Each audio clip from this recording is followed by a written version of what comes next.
राधे राधे महाराज जी, आपके चरणों में कोटि कोटि प्रणाम। भगवान, आज से 1 वर्ष पूर्व जब यहाँ आया था तो आपने अपने अंदर के हैलोजन को प्रकाशित करने की बात कही थी। उसी में प्रयासरत हूँ, परंतु देहाभिमान नहीं गलित हो रहा महाराज जी, और मतलब काम वासना की वृत्तियां असहनीय हो रही हैं महाराज जी।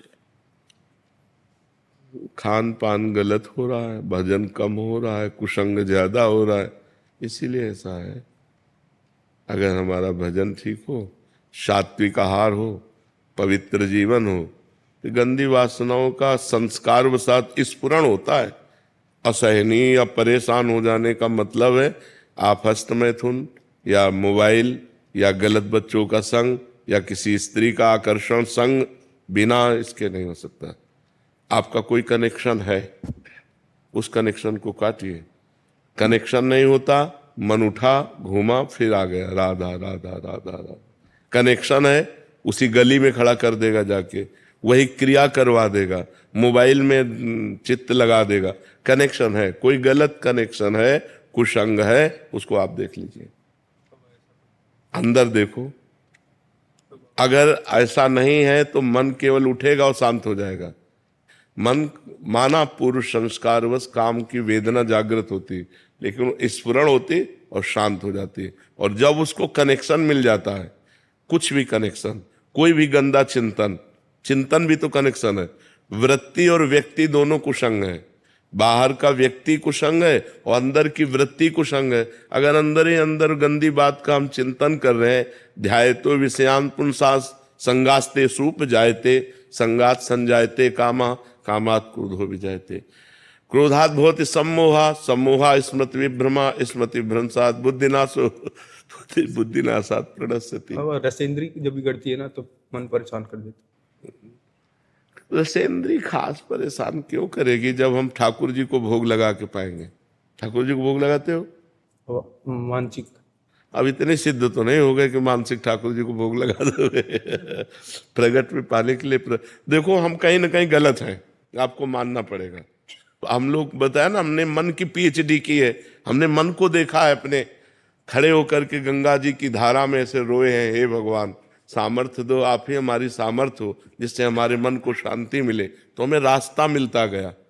अगर मन को कोई कनेक्शन नहीं है, पक्की बात समझ लो, तो स्फुरण होता है और शांत हो जाता है। अगर कोई कनेक्शन है किसी भी तरह का, अगर आप अंदर ही अंदर सोच का कनेक्शन दे दिए तो वो अंदर ही अंदर पूरी फिल्म बना देगा।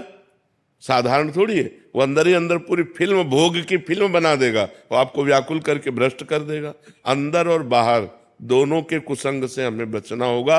और नाम जप करो और जो भोजन पाओ उसे भगवान को समर्पित करके देखो। हमारा मनुष्य शरीर है, इससे सेवा जरूरी है। ठाकुर सेवा सबके पास होनी चाहिए। जो नौकरी पेशा करते हैं वो नाम सेवा, भगवान का नाम, जैसे भोजन सामने आया तो राम कृष्ण हरि राधा राधा 2-4 मिनट कीर्तन किए और भगवान को अर्पित किए भाव से कि प्रभु आप पाओ। और फिर जय अपने इष्ट का नाम लेकर, जय राधे श्याम, जय सीताराम, जो भी नाम, और पाओ। देखो पवित्र होगा वो भोजन, आपके हृदय को पवित्र करे। अब पशु की तरह एकदम खाने लगे तो फिर वो भगवान को अर्पित किए बिना भोजन पाने से पाप बुद्धि बढ़ती है, और भगवान को अर्पित करने से वो प्रसाद हो जाता है। और प्रसाद पाप का नाश करके हृदय को पवित्र करता है। थोड़ा सा भजन गा दीजिए। हम तो बढ़ा ही रहे, आप बढ़ाओ। हम तो भजन बढ़ाइए, आप बढ़ाओ। आए आप और बढ़ाइए। देखो, हम जैसे गरीब आदमी को धन प्राप्ति का उपाय पता चल जाए तो ओवर टाइम भी काम करता है कि यार 12 घंटे में इतने रुपए मिलते, 8 घंटे में इतने मिलते, 18 में इतने वो कोशिश करेगा थक जाऊं पर 18 घंटे करूं। ऐसे हमको एक उपाय मिल गया माया से जीतने का और परम सुखी होने का, परम आनंदमय होने का। जो चाहोगे वो प्राप्त हो जाएगा। नाम, बस बेईमानी मत करो, नाम जपना शुरू करो। समय, बेईमानी का मतलब समय को नष्ट करना। अरे यार मन नहीं लग रहा, अरे मन, जैसे वो गरीब आदमी मन लगे न लगे, शरीर दर्द कर रहा है पर 12 घंटे काम करता है, 18 घंटे काम। हम कह रहे बैठ जाओ तुम नाम जप करने में, सब कुछ प्राप्त हो जाएगा। बैठ जाओ तुम। वो मन काबू में कैसे रहा? नाम जप करके तो देखो। माया माँ है, जब उसके भोक्ता बनोगे तो परेशान हो जाओगे, और माया को माँ मानोगे ना तो तुम्हारा दुलार करेगी। देखो ये माया, ये माया, ये माया, ये सब माया ही है। गो गोचर जहां लग मन जाई, सो सब माया जानो भाई।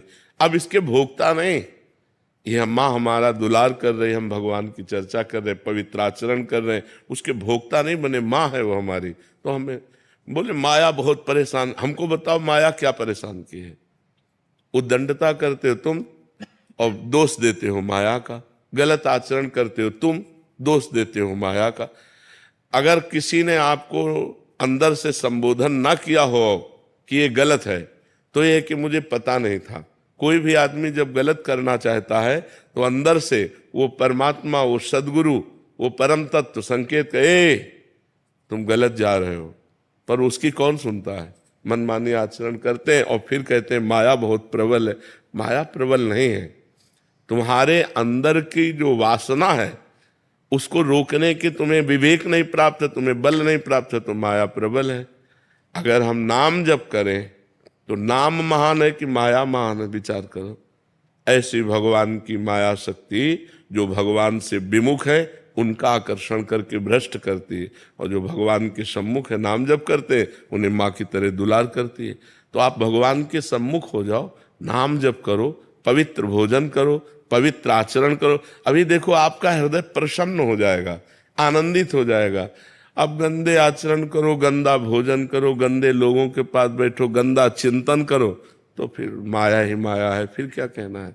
इसलिए हम लोग माया को दोष न दें, हम लोग अपने आचरणों को जो बिगड़ने की जहां से मूल बात है वासना, उसको रोकने की कोशिश करें। देखो अपनी जवान बहन से गले लगते हैं, क्या काम आ जाता है क्या? अपनी जवान बेटी अपने गले लगती, मान लो हॉस्टल में रह रही, महीना 2 महीना बाद आए पापा कह के गले लगते, तो आंसू आ जाते हैं। बेटा बेटा, एक भाव पवित्र बेटी या बहन का हमको काम भाव का स्फुरण नहीं होने देता अपनी बहन में और अपनी बेटी में, और हम दूसरे की बहन बेटियों पर गंदी नजर डालते हैं, हमारा भाव बिगड़ गया। भाव बिगड़, वो भी तो माया है, पर वहां भाव नहीं बिगड़ा। और अगर हम भगवत भाव कर लें, जैसे इन्होंने कहा कि हमारी सब श्री जी स्वरूपा बच्चियां हैं, बहुत अच्छा लगा, क्योंकि ऐसा ही होना चाहिए। अध्यापक गुरु को यही चाहिए कि अपने बच्चे और बच्चियों को भगवत स्वरूप देखे, उनके साथ कभी गलत भावना न रखे, ऐसा ही भाव। तो अगर हम अपने इसी बहन भाव को या बेटी भाव को या जननी भाव को पूरे संसार में फैला दें तो हम निष्काम हो जाएंगे। एक अपनी पत्नी के सिवा चराचर जगत में जितनी माताएं बहनें हैं वो सब हमारी सगी माताएं बहनें हैं, हम गंदी दृष्टि न रखें, अभी आनंद आने लगेगा। हम लोग मनमानी आचरण करते हो, दोष भगवान को या माया को दे देते हैं, तो ऐसी माया रची ही क्यों? नहीं, जो माया रची है वो क्षितिजल पावक गगन समीरा। अब बताओ, पानी न रचते तो तुम कैसे पीते? भोजन न रचते तो कैसे? आंख न रचते तो कैसे? माँ न होती तो हम पैदा ही न होते। अगर हमारी बहन न होती तो किसी की माँ न बनती, अगर बेटी न होती तो किसी की बहू न बनती। सब कुछ जरूरी है ना, तो हमें ठीक होना जरूरी है। हम भगवान को न कोसे तो हमें चाहिए कि हमें एक सुधार करना है अपना, भगवान और माया को नहीं कोसना, अपना सुधार कर लो। माया नाम की कोई चीज नहीं। हम क्या माँ का भाव बढ़ा नहीं सकते? सब माताओं बहनों में माँ का भाव बढ़ा दे, अपनी पत्नी के सिवा छोड़कर सबको मात्र जननी सम जानहि पर नारी, धन पराय बिस्ते बिस भारी, जिनहि राम तुम प्राण प्यारे, तिनके मन शुभ सदन तुम्हारे। खूब नाम जप करो, गंदे नशा मत करो, गंदे आचरण मत करो, सुखी हो जाओगे। मन कहता है ये करो, तो बुद्धि है ना निर्णायक, उससे निर्णय करो, ये सही कह रहा है कि गलत। अगर गलत कह रहा है तो मत करो, नहीं फंस जाओगे। 5 मिनट के कार्य में आजीवन कारावास, उसको परिणाम भी तो दिखाना चाहिए। 5 मिनट की छेड़खानी की और आजीवन कारावास, केस फंस गया तो आजीवन कारावास। मन को दिखाओ ना, कि पुलिस के डंडा भी चलेंगे अगर ये करना शुरू कर दिया। ऐसा करोगे तो तुम जेल भी जा सकते हो। उसको अगर दूर का परिणाम दिखाओ तो डर जाएगा फिर गलत आचरण से। मतलब अगर धार्मिक ना कर सको, मान लो मन धार्मिक भय नहीं मान रहा, तो व्यवहारिक बहलाव से। मन को डरवाओ, जब वो गलत सोचे उसी समय डरवाओ, और अगर डरवाओगे तो बच जाओगे।